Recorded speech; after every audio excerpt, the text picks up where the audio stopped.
Ngoné Saliou Diop ñu koy visé comme injure publique et atteinte à l'honneur de la communauté du Pulaar.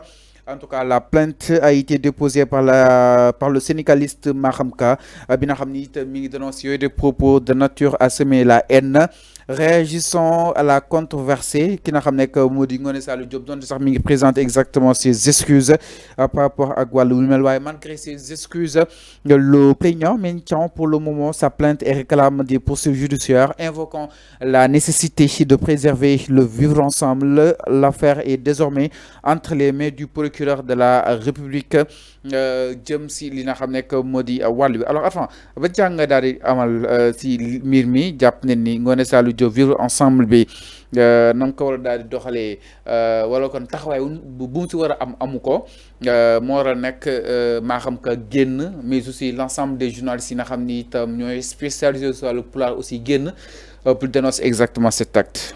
Oui, baatu ethnicisme man dama ko yàgg décrier dama ko yàgg dénoncer. Je crois que même c'est sanctionné par la constitution Sénégal dafa wax ni que ci un pays comme le Sénégal waruñu mën a fësal wala di wax baatu boobu baatu ethnicisme bay def ko ci penc teg ko ci penc mi.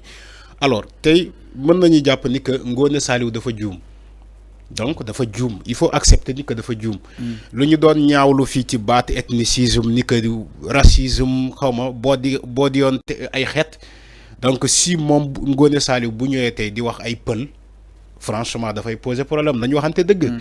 dafa juum heureusement elle s'est excusée maintenant il faut tenir en compte des excuses aussi c'est vrai dafa juum moom wax na ko mais il faut on condamne l'acte. Il devait pas en aucun cas warul mën a taxaw di wax baat boobu. ay pël ay joola ay séeréer ay mandeng ñun Sénégal tey war nañu weesu loolu quoi non war nañu weesu loolu genre baat yu mel noonu xewoon na fii ci jamono Macky Sall ñi taxaw di ko décrier dina loolu jaaduwul on l'a combattu les gens l'ont combattu fermement ay baat ethnicisme boobu.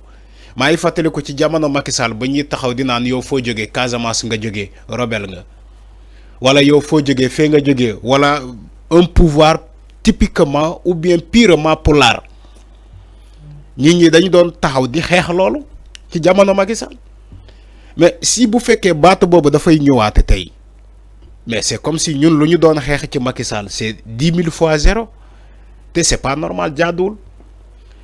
Ngoné Saliou mën na def ay analyse am yëpp mais sauf que baatu pulaar ay xawma loolu c'est pas normal warul def loolu.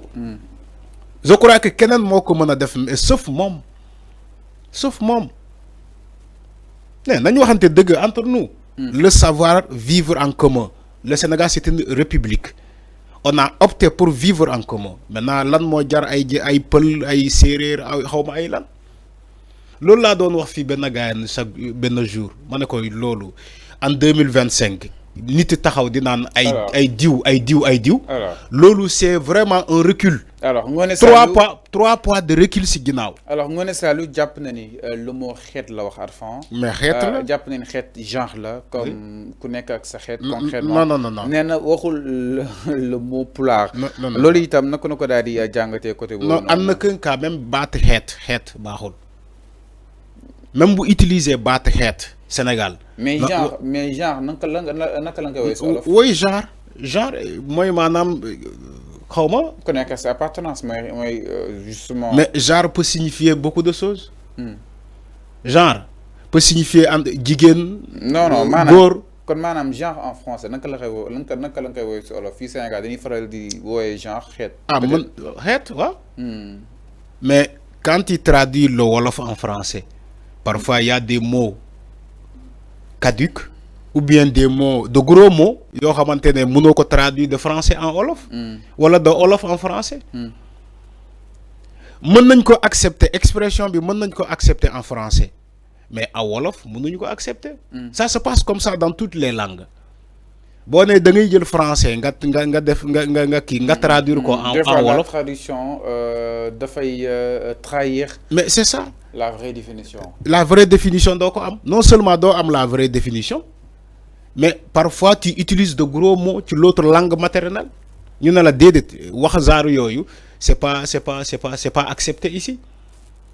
Même amna ay baatu français yo xamantene mën nga ko utiliser en français mais boko utiliser même chose en wolof dañu né da nga saga dañu né tu as insulté ci wolof dañu né da nga saga donc en aucun cas warul mëna def traduction bobu man limay ñaawlu limay condamner fermement non voilà c'est ça limay ñaawlu moy manam ay genre baat yoy ay pulaar ay ki non waruñu mëna egg fofu man loolu lay ñaawlu.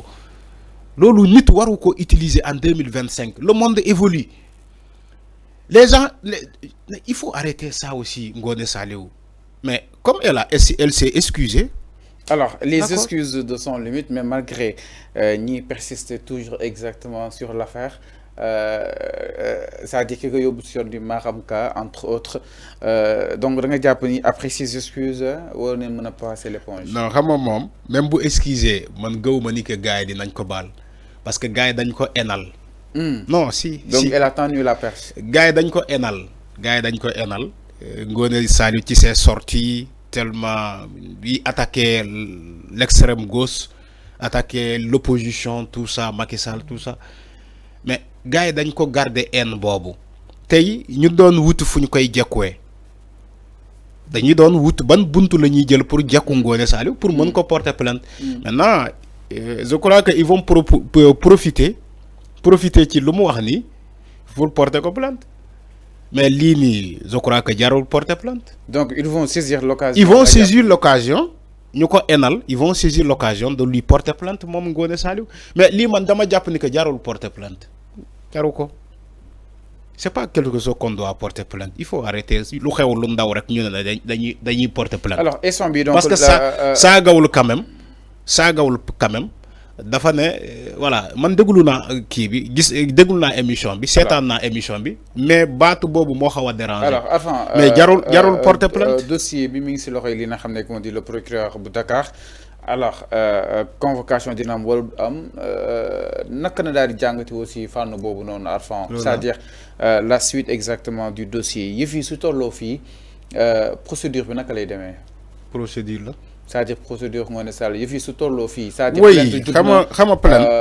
wax na ko non ba léegi waaw mais ba léegi la plainte peut être retirée parce que Ngoné Saliou ba léegi convoqué guñu ko. mais ñële ñu ngi persister de l'autre côté. mais oui c'est ce que j'ai dit ils vont saisir l'occasion maintenant pour lui faire mal parce que dañoo jàpp ni que Ngoné Saliou elle dérange le parti de l'opposition franchement on sait que c'est une femme qui dérange c'est une journaliste. Une consoeur qui dérange. Ses sorties, ses prises de position. Maintenant, nous devons réfléchir par rapport à ça. Non, si. Parce qu'elle est tellement dérangeante. Elle dérange l'opposition. Ngoné, elle dérange l'opposition. Il faut le dire. C'est ça la réalité. Mais l'opposition, moi, elle incite pour que nous continuions de planter. Parce que je sais que Abou Diallo. Non, Fallou, ce que je dis, je sais Abou Néna, c'est-à-dire c'est fait. Bien sûr. Opposition, moi, def la pression ci ñu ko bëgg planter.